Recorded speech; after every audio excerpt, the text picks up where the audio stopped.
बात को बीते कई साल हो चुके हैं, लेकिन आज भी उस रात के बारे में सोचता हूं तो पूरे शरीर में डर की लहर दौड़ जाती है। वो रात मेरी जिंदगी की सबसे लंबी और भयानक रात थी। ये बात साल 2004 जून की है। मैं तब 17 साल का था। मुझे भूतों की कहानियां बहुत अच्छी लगती थी। भूतों की कहानियां सुनकर मुझे डर कम बल्कि मजा ज्यादा आता था। हम दो भाई हैं और हमारे गांव में हमारी थोड़ी बहुत जमीन भी थी। भैया मुझसे 4 साल बड़े हैं। फसल के तैयार हो जाने के बाद कुछ दिनों तक खेतों में फसल की निगरानी करना बहुत जरूरी होता है, क्योंकि फसल के चोरी होने या किसी तरह के नुकसान होने का डर हमेशा ही बना रहता है। वैसे तो पिताजी ही खेत में रखवाली के लिए जाया करते थे, लेकिन उस दिन गांव से एक बारात जानी थी और पिताजी को भी उस बारात में जाना था। इसीलिए खेतों की निगरानी रखने की जिम्मेदारी अब हम दोनों भाइयों पर ही थी। रात के करीब 8 बजे मैं और मेरा भाई खाना खाकर खेत की तरफ निकल पड़े। हमारे पास एक टॉर्च और एक लाठी भी थी। खेत की तरफ जाते हुए हमने देखा कि पूरा गांव बिल्कुल सुनसान हो रखा था। गांव के सारे मर्द बारात में गए हुए थे। वैसे हमें कोई डर नहीं था, लेकिन ऐसे माहौल में चोरों का खतरा बढ़ जाता है। कुछ ही देर में हम गांव से निकलकर खेतों में आ गए थे। हमारा खेत गांव से करीब 2.5 किलोमीटर दूर एक बिल्कुल सुनसान इलाके में था और हमारे खेत से थोड़ा सा आगे जाकर एक पीपल का बहुत बड़ा पेड़ था, जहां गांव के गरीब निचली जाति के समझे जाने वाले लोग अपने मरे हुए बच्चों को दफनाया करते थे। हम दोनों हमारे खेत में पहुंच चुके थे। खेत में रहने के लिए हमने एक ईंट और सीमेंट का छोटा सा कमरा भी बना रखा था। कमरे के अंदर जाकर हमने पंखा और लाइट जला ली और बेड पर बैठ गए और करीब 1 घंटे वहीं बैठे बातें करते रहे। बातें करते करते भैया को याद आया कि हम पीने का पानी लाना तो भूल ही गए। भैया ने मुझसे वहीं रुकने को बोला और पानी लेने के लिए वापस घर की तरफ निकल गए। मैं अकेला वहीं उस कमरे में बैठा ही था कि लाइट चली गई। मैंने खिड़की से बाहर देखा तो गांव में लाइट थी। इसका मतलब जरूर बिजली का कोई तार हिल गया था। कमरा छोटा होने की वजह से वहां गर्मी बहुत लग रही थी। इसीलिए मैंने खुद जाकर बिजली के तार को चेक करने का फैसला किया। मैंने टॉर्च उठाई और एक बड़ा सा पतला डंडा लेकर बिजली के खंबे की तरफ निकल पड़ा। बिजली का वो खंबा उस पीपल के पेड़ के पास ही था। वो जगह बिल्कुल सुनसान थी।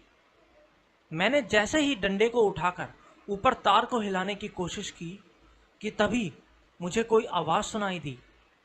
आवाज किसी औरत की थी। आवाज सुनते ही मैं बहुत डर गया कि इतनी रात में इस सुनसान जगह पर कोई औरत क्या कर रही होगी। अंधेरा होने की वजह से कुछ दिखाई भी नहीं दे रहा था। इसलिए जिस तरफ से उस औरत के बुदबुदाने की आवाज आ रही थी, मैंने उसी तरफ टॉर्च को किया और तब मैंने जो देखा, मुझे तो अपनी आंखों पर यकीन ही नहीं हुआ।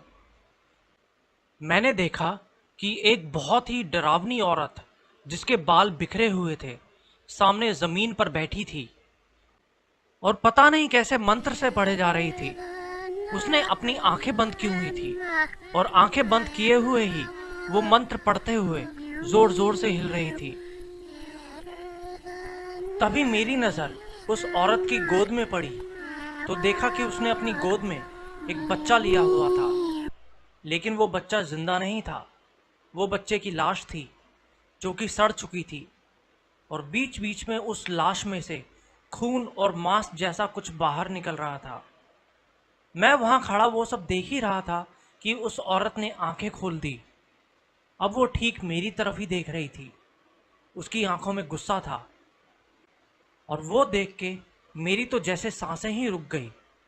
मैंने उसी वक्त टॉर्च बंद की और जितना तेज हो सकता था वहां से भागने लगा, लेकिन मेरे भागते ही वो औरत भी रोने की आवाज में चीखते हुए मेरे पीछे भागने लगी।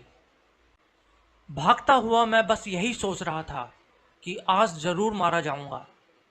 मैं जल्दी से खेत में अपने कमरे में पहुंचा और दरवाजे को अंदर से बंद कर लिया।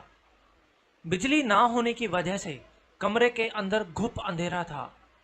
मैं वहीं बिस्तर के कोने में बैठकर जोर जोर से हनुमान चालीसा पढ़ने लगा।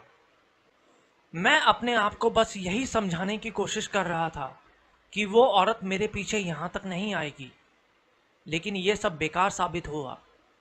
तभी मुझे बाहर से जोर जोर से दरवाजा पीटने की आवाज सुनाई दी। वो मेरे कमरे के बाहर तक पहुंच चुकी थी। वो जोर जोर से अपनी भारी सी आवाज में मुझे दरवाजा खोलने के लिए बोल रही थी। मैं वहीं कोने में डरा सहमा छुपा हुआ था। मेरी आंखों से आंसू निकल रहे थे। ऊपर वाले को याद करता हुआ मैं बस यही दुआ मना रहा था कि बस आज बचा ले। मेरे दरवाजा ना खोलने पर वो औरत अब और भी ज्यादा गुस्सा हो गई थी और गुस्से में मुझे गंदी गंदी गालियां और बद्दुआएं देने लगी। उसने कहा कि अगर मैंने दरवाजा नहीं खोला तो वो मुझे मार डालेगी, क्योंकि मैंने उसको मंत्र साधना करते हुए देख लिया था। लेकिन मैं कुछ नहीं बोला। मैं बस वहीं कोने में छुपा हुआ रोए जा रहा था। कुछ देर बाद वो औरत वहीं बैठ गई और बोली कि लगता है तू ऐसे नहीं मानेगा। ये बोल के उसने कुछ मंत्र पढ़ना शुरू कर दिए। शायद उसने कोई अगरबत्ती भी जलाई थी, क्योंकि उसकी महक कमरे के अंदर तक आ रही थी और धीरे धीरे उसके मंत्रों की आवाज तेज और तेज होती चली गई।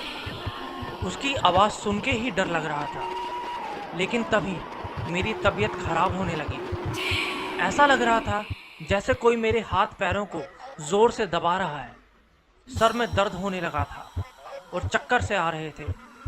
ऊपर से उसके जोर शोर से मंत्र पढ़ने की आवाजें। वो औरत रुकने का नाम ही नहीं ले रही थी। सर का दर्द अब बर्दाश्त से बाहर होता जा रहा था। मैं अपने होश खोता जा रहा था, लेकिन तभी मुझे फिर से दरवाज़ा पीटने की आवाज़ सुनाई दी। मैंने होश में आते हुए आवाज़ पर ध्यान दिया तो पता चला कि वो तो भैया की आवाज़ है। साथ में कई गांव वालों की भी आवाज़ें आ रही थी। अब मैंने हिम्मत करके दरवाज़ा खोला तो देखा कि बाहर बहुत सारे लोग इकट्ठा हो चुके थे। तब भैया ने मुझे बताया कि जब वो पानी लेकर वापस खेत में आ रहे थे तो उन्होंने उस औरत को दरवाजे के बाहर बैठे जादू टोना करते हुए देखा। तो वो समझ गए कि वो औरत जरूर कोई डायन है। इसीलिए उन्होंने समझदारी दिखाते हुए वापस गांव की तरफ दौड़ लगा दी और कुछ गांव वालों को साथ लेकर आ गए। लेकिन वो डायन शायद गांव वालों के आने की आवाज सुनकर पहले ही वहां से भाग गई। पर दरवाजे के बाहर अभी भी उस बच्चे की लाश पड़ी हुई थी और आसपास जादू टोने का सामान भी बिखरा पड़ा था। उसके बाद हम सब वापस अपने गांव में चले गए। उस दिन के बाद से पूरे गांव में उस औरत के बारे में बातें होने लगी कि वो डायन आखिर थी कौन। अगले 2 दिन तक मुझे बहुत तेज बुखार आया। फिर एक तांत्रिक ओझा ने मुझको देखा। उसके बाद मैं बिल्कुल ठीक हो गया। लेकिन उस रात मेरे साथ जो बीता वो मैं जिंदगी भर भुला नहीं सकता।